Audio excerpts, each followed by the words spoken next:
Merci beaucoup à tous. Merci beaucoup Nathalie pour l'introduction. Je suis ravie d'être ici avec vous pour parler justement de l'impact de la crise sur le upskilling et le reskilling.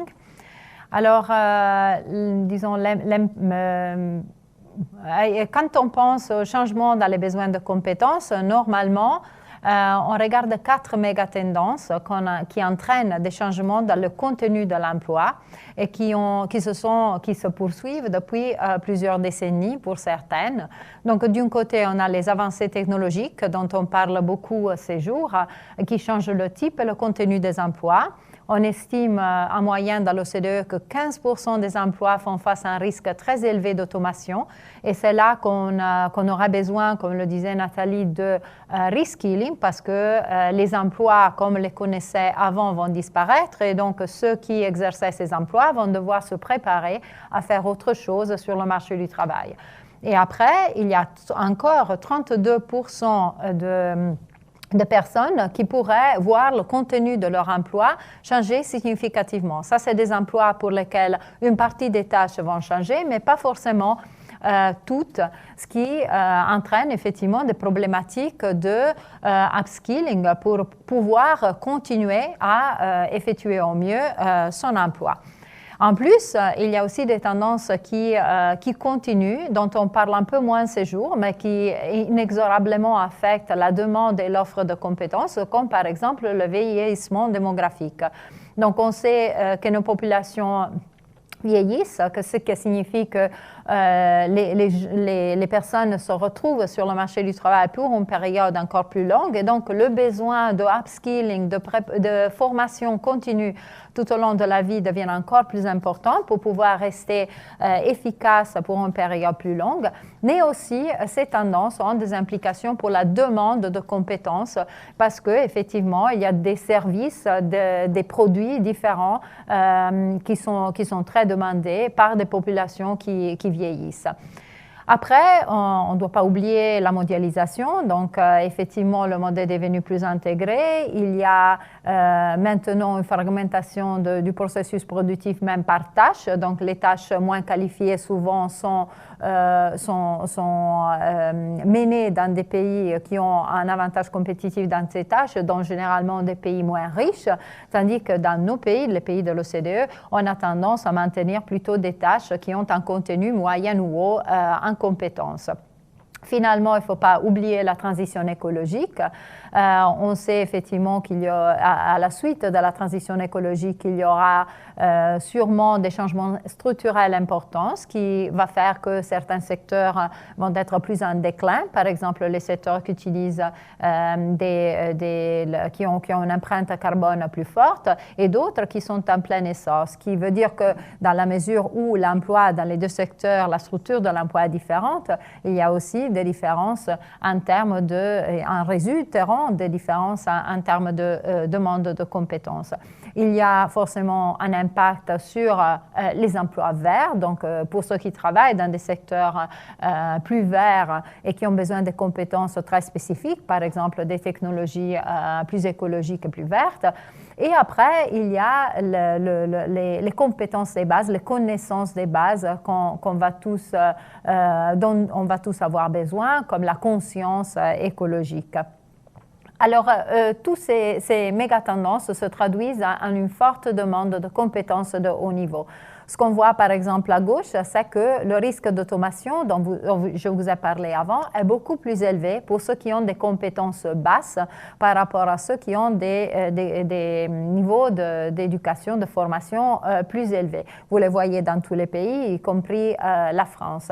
Aussi, quand on regarde la part d'emploi des métiers qui sont en pénurie par niveau de formation, on voit très bien que cette part est particulièrement élevée pour que la part des métiers qui demandent des compétences élevées ou des compétences moyennes est la vaste majorité et très peu des emplois en pénurie en fait demandent des compétences basses.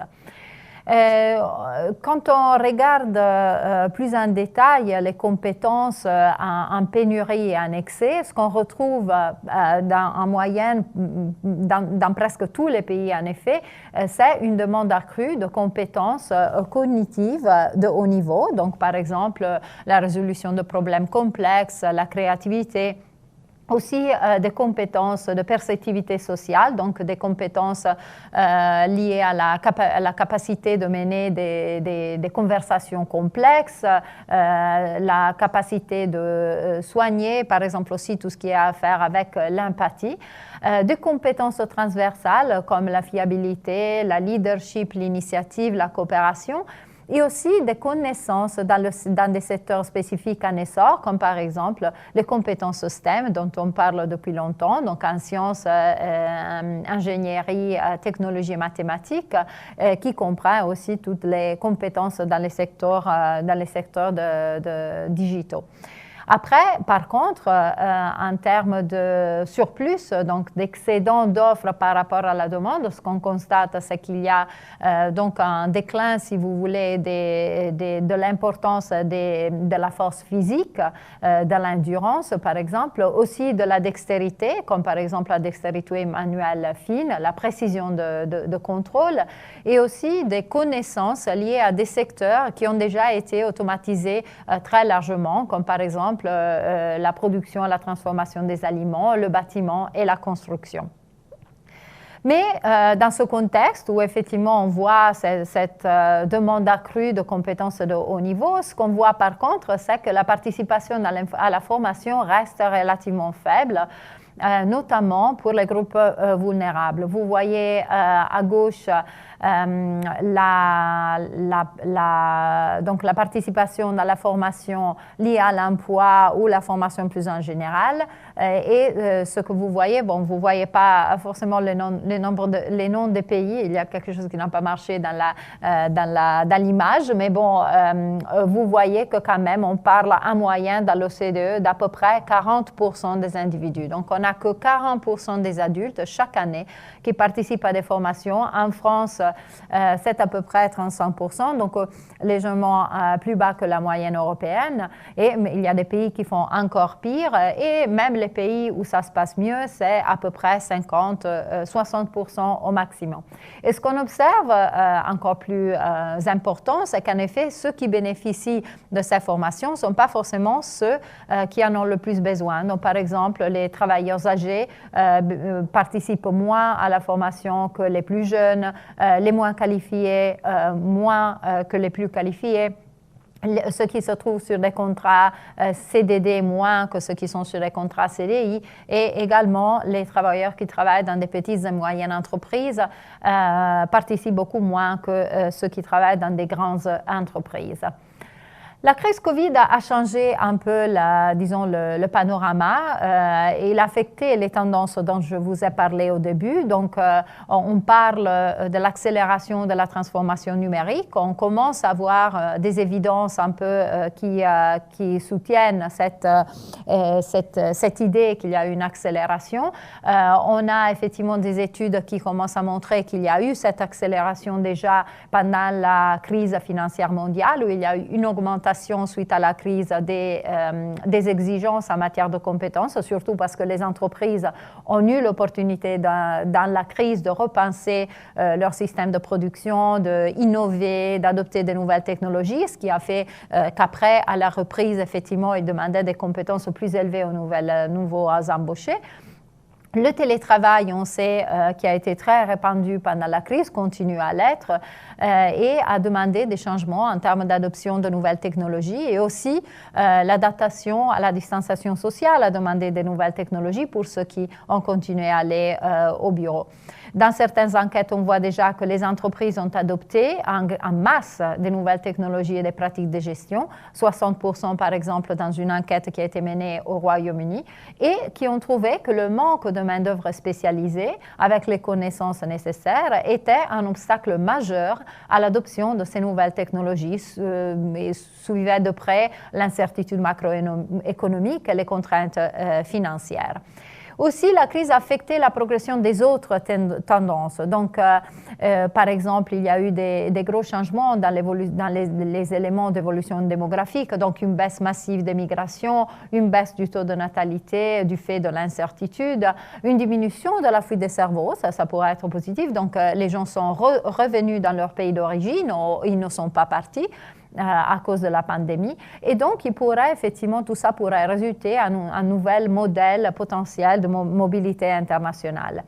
En termes effectivement de transition écologique, c'est vrai qu'on voit plusieurs plans de relance mentionner la transition écologique comme fondamentale, comme un but très important, mais d'autres mesures ont aussi été annulées ou diminuées pour manque de financement. Également, en termes de globalisation, effectivement, on voit, le processus de mondialisation est encore là, mais on a vu une certaine restructuration des chaînes de valeur, une relocalisation pour avoir des chaînes plus courtes, vu les problèmes d'approvisionnement qui se sont manifestés pendant la pandémie. Donc, le court et le moyen terme sont très différents en termes de l'impact de la pandémie sur les compétences. Dans le très court terme, donc si on se concentre sur la période de la pandémie, ce qu'on a vu, c'est beaucoup moins d'offres d'emploi. Donc, dans certains pays, la diminution a été massive, jusqu'à 50 ou 60% à moins, par exemple, au Royaume-Uni ou au Mexique. Et en moyenne, quand même, à peu près 40% d'offres d'emploi à moins. Ça, c'est basé sur des offres d'emploi en ligne pendant les mois du premier confinement, donc le confinement le plus strict. Les emplois qui continuaient à embaucher, normalement, étaient dans deux catégories très différentes. Donc, d'un côté, on avait les métiers de la santé, donc assez haut qualifiés, comme les médecins, les infirmiers. Mais de l'autre côté, on avait aussi des professions très peu qualifiées, comme par exemple les livraisons, les livreurs, la sécurité, l'ordre, la police, etc. Donc, effectivement, des métiers assez différents. Et donc, des exigences en matière de compétences, pour certains, relativement limitées, parce qu'il y avait, par exemple, si vous imaginez les livreurs, effectivement, il n'y avait pas un énorme besoin de reclassement, de requalification. Et donc, une reconversion rapide était possible dans certains cas.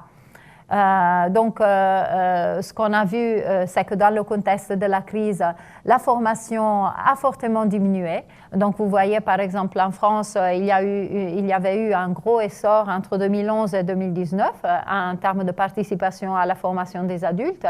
Mais après, il y a eu une baisse importante en 2020. On observe le même dans tous les pays, notamment en Suède, aussi un pays où normalement la participation est très élevée. Et donc, on voit ici déjà quelques données sur l'impact de la crise sur la formation des adultes. On le voit aussi dans les réponses des entreprises aux enquêtes qu'on a menées. Donc, à peu près la moitié des entreprises nous disent avoir dû partiellement interrompre la formation et encore un autre 45% nous dit qu'ils ont interrompu complètement la formation. Souvent, ça, c'était dans le contexte encore du premier confinement ou des situations où les entreprises étaient complètement fermées. Alors, il y a eu une utilisation d'outils de formation très différente par rapport avant la pandémie. Donc, l'utilisation de la formation à distance, surtout, a augmenté beaucoup. Par exemple, vous voyez à droite que l'utilisation de matériel imprimé a reculé énormément. Et donc, tout ce qui s'est fait, ce qu'on a pu continuer, grosso modo, s'est fait effectivement en virtuel. Et ça a entraîné plusieurs difficultés, disons, pour dispenser la formation à distance. Donc, les entreprises ont reporté des difficultés liées à l'infrastructure, donc par exemple, un manque de connexion, manque d'ordinateurs, etc. Des difficultés en termes de connaissances, compétences digitales des utilisateurs, donc des participants à la formation, mais aussi des professeurs.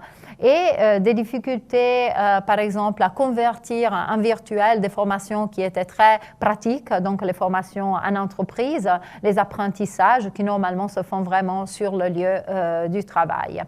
Malgré ces difficultés, beaucoup d'entreprises ont continué à former, comme je disais avant, et ils ont formé dans des compétences assez particulières, disons. Donc, il y avait toujours les compétences techniques. Donc, pour ça, on se réfère aux compétences liées à l'emploi, mais aussi des compétences plus liées à la situation, par exemple, de téléworking, comme les compétences de gestion du temps, les compétences numériques, la santé mentale et le bien-être, et d'autres formations qui étaient vraiment liées à la pandémie, comme la sécurité et la santé au travail, encore le bien-être et la santé mentale. Les actions prises étaient principalement à développer l'utilisation des systèmes de vidéoconférence, l'adaptation des périodes de formation, la reprise de la formation sur le lieu de travail avec des précautions où ça c'était possible, ou l'établissement de partenariats avec des organismes externes de formation. Donc, la réponse politique qui a fonctionné très bien, c'était de rappeler les travailleurs ayant des compétences pertinentes, ceux qui étaient partis à la retraite où on a demandé effectivement aux gens de faire du volontariat, du bénévolat. L'octroi des licences en procédure accélérée, donc souvent il y avait par exemple des médecins étrangers qui n'avaient pas encore une licence pour exercer dans le pays. Il y avait des étudiants qui n'étaient pas encore qualifiés pour disons, exercer le métier médical. Et ça a été fait en vitesse pour encore booster le nombre de médecins et de personnel de santé disponibles.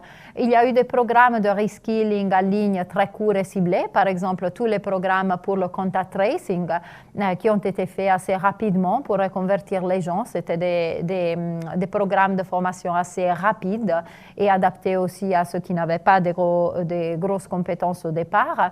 Et en soutien au recrutement, à l'appareillement, encore pour faciliter la transition de ceux qui avaient perdu leurs emplois ou qui étaient sur des emplois sur le chômage temporaire, disons, vers des emplois qui étaient disponibles pendant la période de la pandémie. Pas seulement des mesures financières, donc ce qui a été particulièrement utile dans les mots des entreprises, ça a été aussi l'aide au renforcement des capacités des formateurs, l'accès facilité à une infrastructure numérique abordable, les partenariats avec les entreprises et les prestataires de formation, ou encore la flexibilité dans la mise en œuvre des apprentissages. Post-pandémie, est-ce qu'on s'attend à un nouveau retour à la normalité? Sûrement, ce qu'on s'attend, c'est qu'il y ait quand même une reprise des tendances qu'on voyait avant la pandémie. Donc, encore des embauches, surtout dans les professions hautement qualifiées, qui va s'accélérer. Mais ça va causer d'autres grands enjeux parce qu'on aura effectivement un chômage, des chômeurs qui sont en grande majorité peu qualifiés parce que c'est surtout eux qui auront perdu leur emploi pendant la crise, et des emplois créés qui sont en majorité plus hautement qualifiés. Donc, si on veut mettre ces gens-là peu qualifiés dans des emplois émergents, donc des emplois qui sont porteurs d'emplois dans le futur, des emplois soutenables, comme on dit souvent, effectivement, il y a un gros enjeu de transition assez complexe et de formation pour les adapter et pour les préparer. Alors, déjà, du côté des entreprises, il y a la crainte qu'il y ait beaucoup moins de formation pourvue. Les entreprises, effectivement, envisagent, vu les contraintes financières, une réduction des investissements. C'est ce que les enquêtes nous disent.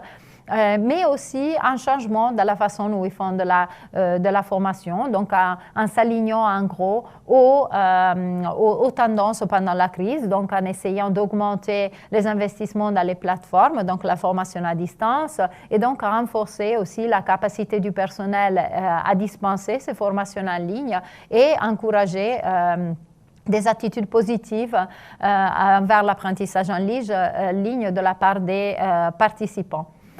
Alors ça, disons, peut poser effectivement des enjeux significatifs. Par exemple, en France, on sait que la formation à distance était relativement faible par rapport à d'autres pays. La France est, donc encore, vous ne voyez pas les noms des pays, mais la France, c'est le taux le plus bas de 6% dans le graphique à gauche. Et c'est le graphique qui nous montre l'incidence de la formation à distance avant la crise. Donc, vous voyez déjà que l'utilisation était relativement limitée et qu'il y a effectivement des gros enjeux de compétences digitales qui sont nécessaires, disons, pour effectivement faire voilà, de la formation en ligne plus couramment. Vous voyez que la France, mais aussi l'Italie, sont effectivement un peu à la traîne par rapport à d'autres pays de l'OCDE. Donc, dans le moyen terme, ce qu'on se met comme objectif, c'est surtout ce qu'on devrait être au centre de notre attention, c'est surtout d'accroître les compétences de base pour, disons, améliorer la couverture et l'inclusion aussi de la formation des adultes, d'aligner davantage le contenu de la formation sur les besoins des compétences du marché du travail. On fait encore beaucoup de formations qui n'est pas forcément alignée avec ce qui est après en demande sur le marché du travail. Il y a un gros travail d'améliorer la qualité et l'impact de l'offre de formation. Donc, on parle de formation en général, mais si la formation n'est pas de bonne qualité, elle ne va pas avoir tous les bienfaits qu'on lui attribue. Donc, c'est très important qu'on travaille sur l'assurance qualité et aussi sur les évaluations pour avoir une bonne panoramique, une bonne vision de ce qui marche le mieux. Il faut mettre en place un financement adéquat et durable du côté du gouvernement, du côté des entreprises aussi, soutiennent aux, disons, formations qui sont après prévues en entreprise. Et il faut renforcer les mécanismes de gouvernance parce que la formation des adultes, en effet, touche à plusieurs acteurs, donc plusieurs ministères. Quand on parle d'un gouvernement, elle touche aux entreprises, elle touche aux individus eux-mêmes. Donc, c'est effectivement un très grand nombre d'acteurs qu'il faut mettre ensemble, il faut être sûr qu'ils parlent la même langue et qu'ils se parlent entre eux. Alors, il y a plusieurs innovations, disons, à utiliser dans ces enjeux. Donc, ce qu'on voit comme vrai domaine où l'innovation est nécessaire sont l'assurance qualité, comme je le disais avant. C'est très important d'avoir une vraie assurance qualité pour les prestataires de formation, donc les entreprises de formation. Ça va bénéficier les entreprises mêmes parce qu'elles pourront dire effectivement, moi, j'ai un label qualité qui garantit la qualité de la formation que je donne. Ça va aider les participants à choisir parce qu'effectivement, dans plusieurs marchés, comme en France, mais dans d'autres pays aussi, la formation est très fragmentée. Donc, il y a beaucoup de cours à disposition et souvent, on se trouve dans une situation où c'est très difficile de choisir et de comprendre ce qui va être utile pour nous comme individus. Et donc, ça va aussi garantir un investissement de la part du gouvernement dans des formations qui marchent et qui sont bien organisées. Par exemple, dans plusieurs pays, on envisage que ça soit seulement les prestataires de formation, les organismes de formation qui ont un label qualité qui peuvent recevoir des fonds du gouvernement. Après, très important, il faut pouvoir reconnaître, valider les acquis de l'expérience. Ça, c'est très important. Encore, il faut de l'innovation. Il y a des mécanismes pour la reconnaissance des acquis de l'expérience dans pratiquement tous les pays et dans pratiquement tous les pays, personne ne les utilise. Donc, c'est encore des mécanismes très complexes à utiliser, très lourd administrativement. Et malheureusement, les gens qui, par exemple, remettent les gens dans des situations d'examen, ce qui fait que les gens qui en ont plus besoin, donc ceux qui ont des compétences, mais pas forcément des qualifications, et qui pourraient bénéficier d'une qualification, surtout dans le cadre où ils envisagent de changer d'emploi et donc de valoriser ce qu'ils ont appris dans leur emploi courant avec un autre employeur, effectivement, ces gens-là ne participent pas, vu la complexité actuelle, à cette validation et reconnaissance. Un autre élément où il faut viser et il faut utiliser encore les innovations qui existent dans plusieurs pays, c'est l'orientation professionnelle pour les adultes. Déjà, souvent, on fait l'orientation professionnelle des jeunes pas dans la meilleure des façons. Pour les adultes, il n'y a quasiment rien. Donc, dans plusieurs pays, ça s'est fait par les services publics de l'emploi, ce qui veut dire que plus ou moins, elles bénéficient cette orientation seulement les chômeurs, parce qu'il y a très peu de gens qui sont dans l'emploi et qui peuvent être à risque, qui pensent se rendre au service public de l'emploi pour avoir des suggestions, avoir une orientation vers une formation ou vers pour leur futur professionnel. Donc là aussi, il y a un grand besoin de renouvellement et d'amélioration du service, et y compris le rôle des employeurs dans le career coaching à l'intérieur des entreprises.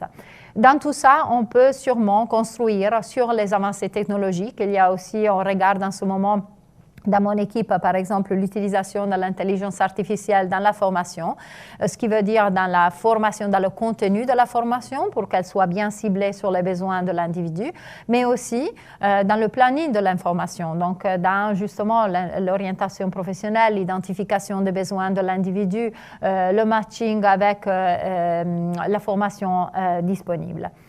Et pour finir, je veux vous parler aussi de ce qu'on constate à l'intérieur des entreprises, parce que c'est très intéressant aussi de regarder le point de vue des entreprises sur la formation, les raisons pour lesquelles elles forment et donc disons, les types d'apprentissage plus courants. Ce qu'on trouve effectivement, c'est que malgré tout, les entreprises sont très contentes par les pressions réglementaires. Donc, la plupart des formations répondent à des pressions réglementaires, comme par exemple des licences nécessaires pour exercer certaines professions ou par exemple les formations nécessaires pour la sécurité ou la santé sur le poste du travail. Que beaucoup de grandes entreprises ont développé la formation en ligne pendant la pandémie, mais c'était des entreprises qui le faisaient déjà un peu avant. Un autre élément très important, c'est encore de se poser la question de pourquoi les entreprises forment. Et encore, beaucoup de raisons, c'est quand même des raisons réglementaires et des raisons de santé et de sécurité, donc pas forcément de s'adapter aux changements dans les besoins de compétences de l'entreprise, parce que souvent les entreprises, surtout les petites, n'ont pas le moyen d'identifier ces besoins. Et je vais vous laisser avec quelques considérations aussi sur quelle est l'organisation interne de la formation qui marche le mieux. On trouve que, par exemple, les entreprises où les RH et, disons, les spécialistes de la formation sont présentes offrent davantage de formation, que c'est très important de pouvoir évaluer les besoins de formation, mais très peu entreprises le font actuellement, et surtout que très peu d'entreprises aussi font une réflexion sur ce qui a vraiment marché dans les formations qu'elles ont disons, engagées. Donc, je pense que ces éléments vont être très utiles dans la réflexion aussi des pouvoirs publics de comment introduire des incentives à la formation pour les entreprises qui ne sont pas forcément des incentives seulement financiers. Et je vous laisse avec ces pensées. J'espère que ces réflexions vont être utiles à cette journée. Merci beaucoup et à bientôt. Merci surtout à vous, Glenda Quintini, d'être venue nous parler donc des impacts de la crise sur le reskilling, l'upskilling. C'était vraiment très intéressant. Merci. Alors, le secteur de la formation opère aussi sa transformation, et c'est donc tout naturellement que nous allons approfondir ce sujet avec Steve Danino, principal au sein du cabinet Roland Berger. On se retrouve dans quelques instants à 14h40.